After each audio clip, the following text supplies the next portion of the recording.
Sorry, this is the continuation of the first one. Anyway, you'll be able to tell. So let's do a robin's flow.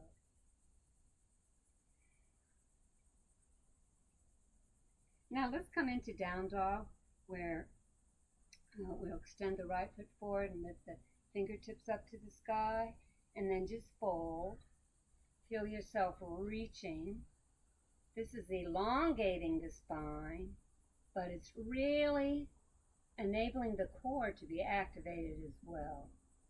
So breathe deeply here. Try not to have your shoulders pushing up forward.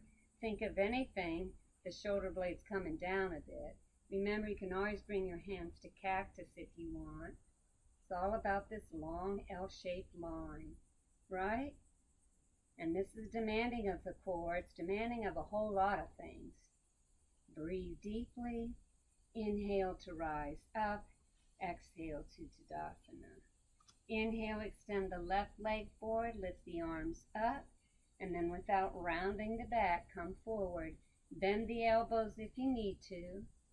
Breathe deeply, which is hard to do in this pose. Feel the nice elongation, the nice action going on in the back of the leg. Actually, it's not so much an elongation as it is an engagement. Breathe deeply, rise up, and just do a nice little shimmy. Now, the down dog in seated is more rigorous in my book, especially in the shoulder areas, than the mat practice. So go ahead and do this again, this down dog on the pod, while those of you who want to do down dog, well, actually can do down dog from the mat or from the pod, standing. I like to bend the knees first, sink the chest, and then straighten the legs. And that actually is a wonderful feeling in the back, which you don't get on the pod. Instead, it's a strengthening thing on the pod. So if you're on the pod, come out of the pose just like we did standing, and give your shoulders a little shimmy. Do a nice robin's flow.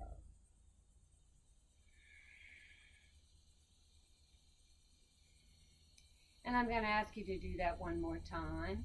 Lifting the arms up. Well, you do it twice because you do one leg and then do the other. Now, if you prefer to do this as a flow, go ahead and do this as a flow, going back and forth. But for those of you who want to try this on the mat, you draw the chest towards the toes. You can bend the knees and then draw the heels down and try to straighten the legs. Nice to walk the dog. Breathing, pressing through the roots of the fingers so it's not a big deal about at the heel of the hand.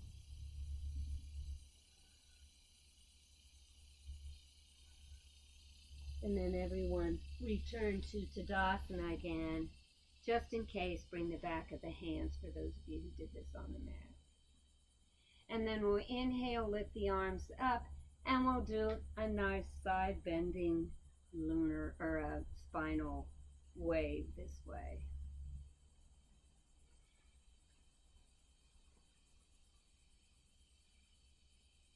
And come to a nice seated pose, and and we'll do some nice ratio breathing.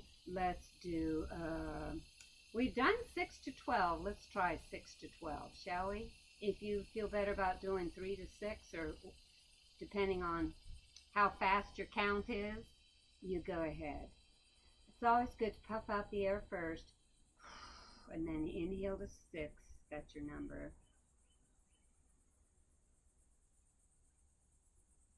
And exhale to 12.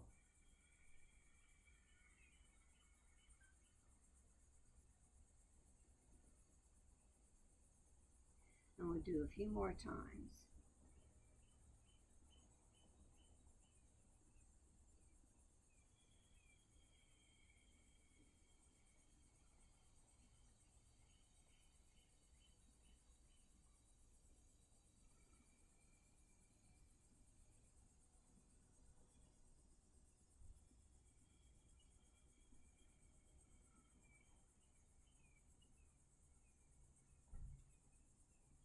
Now let's do that one more time.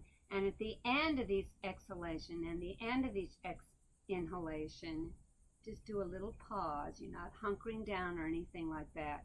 And if you don't want to do that for some reason, I'm cool with that. Puff out the air first. Sustain. Inhale.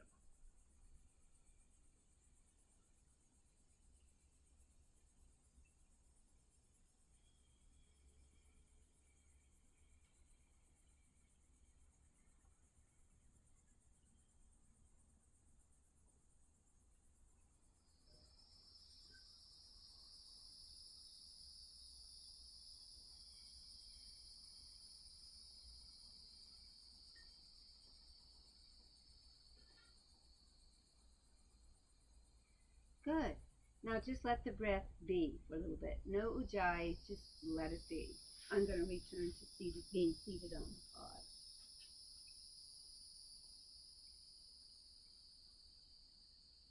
And we'll do a robin's flow.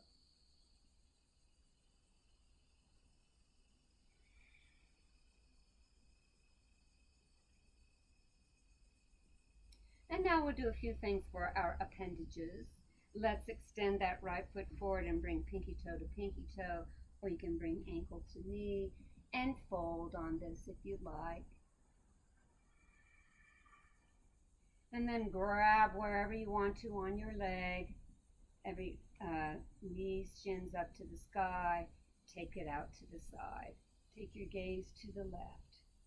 Maybe extending the left arm, maybe holding on to the pod.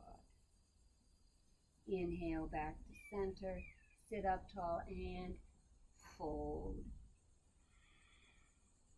Inhale back to Tadasana, hold onto anywhere you want to on the leg, on your clothing. Try to have that nice tall stance and take the leg out to the side. Maybe using your right arm out or holding onto the pod.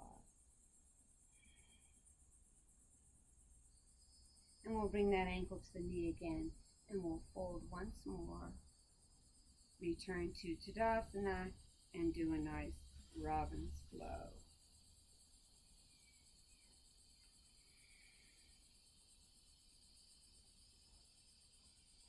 We'll come into a nice lunge. Take the left leg as far back as you want it to go, unless you want to start with the low lunge, that's fine. You can even come in off the pod. And breathe here, draw that heel down to the ground. And we can do a little spinal wave here by lifting the chest. And then exhale, runner stretch to rounding. Inhale back up, lift the chest, and round it out. And one more time, lifting it up and coming in to round it out. Inhale back up. Going to switch sides, but first we're going to come into a nice wide spread, come into cactus, squeeze the shoulder blades together, and then release and find your way to the high lunge. Nice spinal wave here, clasping the hands or hands on the hips will work. And then of course you can be on the pod, you can be off the pod and just use one hand at a wall, you know, to help you with balance. It's still balance. Steady the breathing.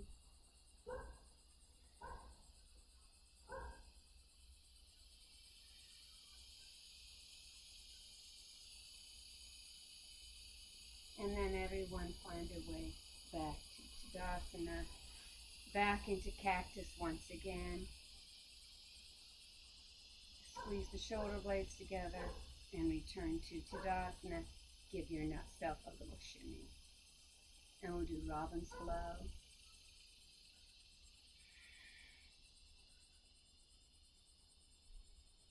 Take your gaze right and left again. That's part of the spinal wave. And in fact, Why don't we draw circles with our nose?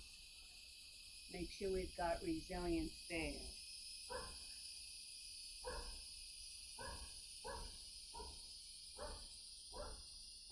Shoulder rolls again. And now we can prepare for Tadasana. So, sorry about having to have the videos on two of them. My dog apologized. Anyway, settle in. Takes a nice deep breath. Find stretching out on the pod, feet up on the pod if you want, or just stay in centering. Whatever you think will give you a restful moment in time. I say to you, enjoy your Shavasana and Namaste.